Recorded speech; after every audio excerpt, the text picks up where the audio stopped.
आणि यानंतरची एक मोठी बातमी आहे। मुंबईतील मतदार यादी संदर्भामध्ये धक्कादायक आकडेवारी समोर आली आहे। मुंबईमध्ये दुबार मतदारांची संख्या 11 लाखांहून अधिक आहे। 4,33,000 मतदारांची नावे एकापेक्षा जास्त वेळा आल्यानं आता संशय व्यक्त केला जातोय।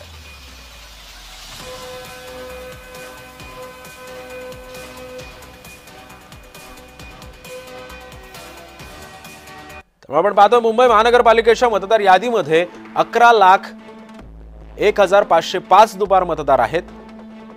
मुंबईमध्ये दुबार मतदारच नव्हे तर 103 वेळा नावे असलेले मतदार आहेत। मुंबईतील एस वॉर्ड मध्ये सर्वाधिक 69,500 दुबार मतदार आहेत। विरोधी पक्षांच्या आरोपांनंतर दुबार मतदारांची आकडेवारी समोर आली आहे। दुबार मतदार वगळण्यासाठी मुंबई महानगरपालिका मोहीम राबवणार आहे। दुबार नावे हटवण्यासाठी 5 डिसेंबर पर्यंत विशेष मोहीम राबवण्यात येणार आहे।